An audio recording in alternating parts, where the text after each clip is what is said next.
Google Data Studio est un outil gratuit de data visualization. Autrement dit, un outil qui vous permet facilement de créer des tableaux de bord ou des rapports visuels, beaucoup plus parlants qu'une feuille Excel. Vous le connectez par exemple à Google Analytics, l'outil qui contient votre data, et vous designez en quelques clics un rapport ou un dashboard interactif pour mettre en valeur cette data. C'est très pratique pour rendre compréhensible de l'information à un client, à un manager ou encore à un collègue qui ne sait pas se servir de Google Analytics.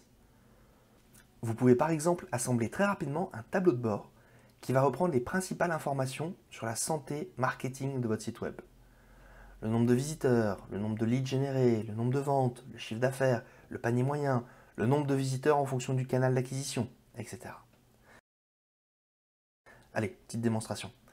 Créons un nouveau rapport depuis le site de Google Studio. Commençons par choisir la source qui va fournir les données à notre rapport. Vous pouvez voir qu'il existe de nombreuses possibilités, mais commençons simple, choisissons Google Analytics.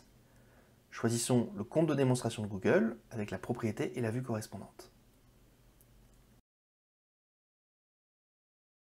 Comme vous pouvez le voir, Google Data Studio se présente comme un canevas vierge sur lequel vous allez ajouter des éléments, des graphiques, des tableaux, des explications, etc. Vous pouvez régler librement la taille du canevas, son format, le style par défaut des composants. Créons un rapport simple. On va ajouter quelques informations clés. D'abord, le nombre de sessions.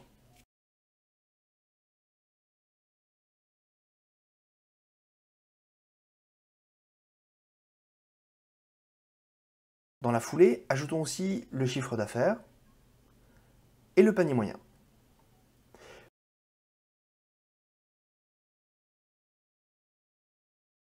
Puis ajoutons un graphique pour observer la répartition du nombre de sessions en fonction du canal qui a amené le visiteur vers le site.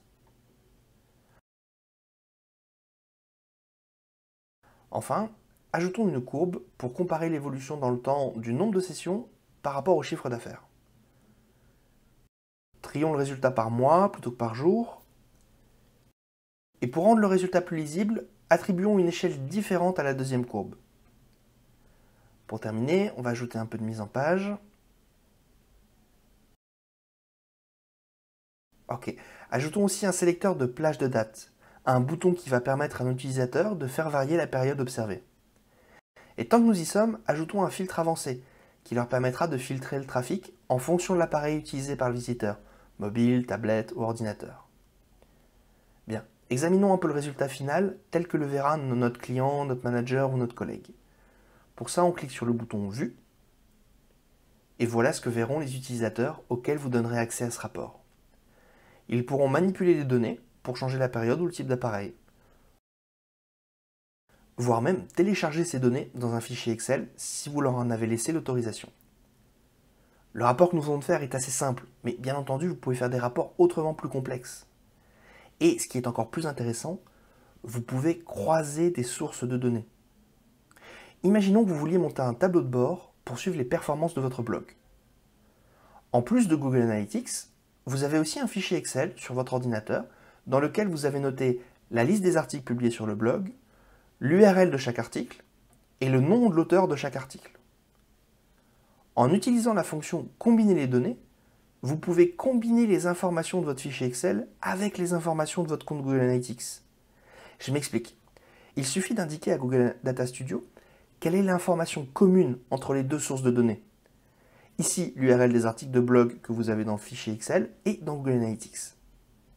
Vous pouvez ainsi créer un tableau de bord qui va vous montrer le nombre de sessions qu'a tiré chaque auteur, ou le nombre de ventes réalisées grâce aux articles de chaque auteur, ou encore le panier moyen.